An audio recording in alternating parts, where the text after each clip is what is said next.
वेदों तथा श्रीमद् भगवद गीता के ज्ञान को सरल रूप में समझाने वाले हमारे चैनल सनातन धर्म ज्ञान गंगा में आप सभी का स्वागत है। मेरे प्यारे कृष्ण भक्तों, आप सभी को जय श्री कृष्णा। मेरे प्यारे कृष्ण भक्तों, सनातन धर्म ज्ञान गंगा चैनल के आज के वीडियो में हम लोग श्रीमद् भगवद गीता से अध्याय 10 के श्लोक 6 को भगवान श्री कृष्ण जी की कृपा से सरल रूप में सुनने और समझने का प्रयास करते हैं। जय श्री कृष्णा। महर्षयः सप्त पूर्वे चत्वारो मनवस्तथा मद्भावा मानसा जाता येषां लोक इमः प्रजाः। मेरे प्यारे कृष्ण भक्तों, श्रीमद् भगवद गीता के अध्याय 10 के श्लोक 6 में भगवान श्री कृष्ण जी अर्जुन के माध्यम से हम सब मनुष्य को यह सत्य बता रहे हैं। अर्जुन, 7 महर्षि जन, 4 उनसे भी पूर्व होने वाले सनकादिक तथा स्वयंभू आदि 14 मनु, ये सब मुझ में भाव वाले हैं, अर्थात ये सब के सब मेरे संकल्प से उत्पन्न हुए हैं, जिसकी संसार में संपूर्ण प्रजा है। मेरे प्यारे कृष्ण भक्तों, श्रीमद् भगवद गीता के अध्याय 10 के श्लोक 6 को आइए हम लोग भगवान श्री कृष्ण जी की कृपा से सरल रूप में सुनने और समझने का प्रयास करते हैं। जय श्री कृष्णा। मेरे प्यारे कृष्ण भक्तों, श्रीमद् भगवद गीता के अध्याय 8 के श्लोक 17, 18, 19 में भगवान श्री कृष्ण जी अर्जुन के माध्यम से हम सब मनुष्य को यह सत्य बता चुके हैं कि ब्रह्मा जी का एक दिन धरती लोक पर 1000 चतुर्युग के बराबर होता है। ये अवधि हम लोग पहले जान चुके हैं कि एक चतुर्युग की अवधि 43 लाख 20 साल है। इस प्रकार 1000 चतुर्युग की अवधि बनती है 4 अरब 32 करोड़ वर्ष। तो इसके बाद क्या होता है? इसके बाद भगवान बताते हैं कि ब्रह्मा जी की रात्रि आती है और ब्रह्मा जी की रात्रि में इस धरती पर प्रलय आ जाती है। प्रलय किस कारण से आती है? क्योंकि इतनी ही उम्र सूर्य की निर्धारित की गई है।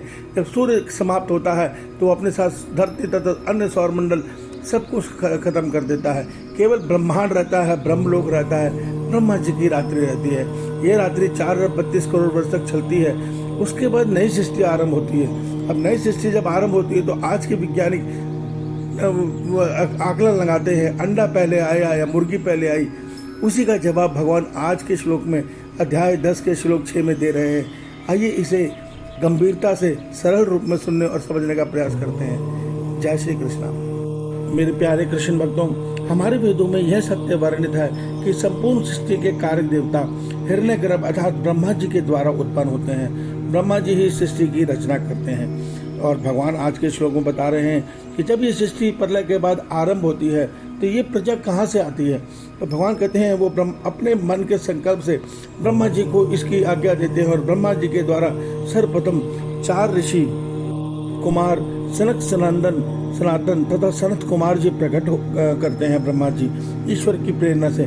फिर ब्रह्मा जी के द्वारा सप्त ऋषिगण कश्यप ऋषि अत्रि, ऋषि वशिष्ठ, ऋषि गौतम, ऋषि विश्वामित्र, ऋषि जमदग्नि और ऋषि भारद्वाज आदि सप्त ऋषि की रचना ब्रह्मा जी करते हैं। तथा उसके बाद एक कल्प में बारी बारी 14 मनु ब्रह्मा जी के द्वारा रचित किए जाते हैं। यह 14 मनु हर 71 चतुर्युग के बाद बदलते रहते हैं, जिससे सृष्टि के संपूर्ण प्राणियों की रचना होती है। अर्थात इनके द्वारा ही मनु शत्रुपा के द्वारा ही सृष्टि की संपूर्ण प्रजा इस संसार में आती है। देखिए, हमारे संसार में जितने भी मनुष्य हैं, भारतवासी जो सनातन धर्म को मानने वाले हैं, वो सब अपने गोत्र को मानते हैं। और गोत्र कहाँ से आया? जो जिस ऋषि के कुल से आया उसका वही गोत्र होता है। अर्थात जिसका भारद्वाज गोत्र है वो भारद्वाज ऋषि की कुल से है, जिसका सांडिल्य गोत्र है वो सांडिल्य ऋषि के गोत्र से है, जिसका अन्य कोई गोत्र है वो उस ऋषि के गोत्र से है। तो देखिए, जो वास्तव में जाति व्यवस्था है वो सिर्फ ये गोत्र व्यवस्था है। बाकी एक गोत्र में शादी नहीं करने का हमारे यहाँ चलन है। पर ये जो बाद में जाति व्यवस्था बना दी गई, ये संसार में आज के मूर्ख पंडितों ने बनाई है। उन्होंने ब्राह्मण, क्षत्रिय, वैश्य, शूद्रों को ऊंच नीच बताकर हम सबको बदल दिया है। भगवान ने आज के श्लोक में वैज्ञानिकों को, हमारे विज्ञान को, हम मनुष्यों को यह सत्य बता दिया कि किस प्रकार सृष्टि के आरंभ में परमात्मा अपने संकल्प से सर्वप्रथम 4 ऋषियों को, उसके बाद उनके द्वारा ब्रह्मा जी के द्वारा सप्त ऋषियों को उत्पन्न करते हैं। फिर उसके बाद एक मनु जो अवतरित होते हैं वो 31 चतुर्युगता की धरती पर राज करते हैं। उसके बाद उनका राज्य समाप्त होता है, फिर नए मनु आते हैं। इस प्रकार 1000 चतुर्युग में 14 मनु बारी बारी करके आते हैं। तो इस प्रकार ये सृष्टि बनती बिगड़ती रहती है, और जब सृष्टि बिगड़ेगी अर्थात प्रलय में जाएगी, तो जब दोबारा नए सौरमंडल में, नए सूर्य में, नई धरती पर जब सृष्टि दोबारा आरंभ होगी, तब सृष्टि आरंभ के लिए ये कर्म परमात्मा फिर से आरंभ कर देंगे। यहाँ पे एक सत्य और है जो हमने वेदों के बारे में पढ़ा है कि वेद भी परमात्मा की ब्रह्म शक्ति के साथ छंद रूप में इस ब्रह्मांड में आते हैं, जिनको ऋषिगण अपने ध्यान योग के द्वारा अपने मन से ग्रहण करके अपने भीतर ग्रहण करते हैं, और उसको जो ग्रहण करते हैं ध्यान योग के द्वारा, उसको जो लिखते हैं वो वेद बनते हैं। तो इस प्रकार वेदों की रचना होती है, अर्थात वेद कहीं कोई किसी प्राणी ने नहीं लिखे। वेद खाली इस सृष्टि में जो हमारे ब्रह्म रूपी शक्ति है उसके साथ वेदों के छंद भी हैं।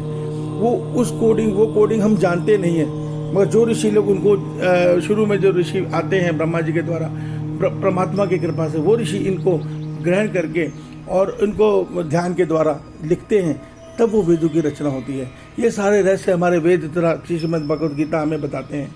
इस सत्य को समझिए। ईश्वर आप सबका कल्याण करें। आपका दिन शुभ हो। जय श्री कृष्ण। जय श्री कृष्ण।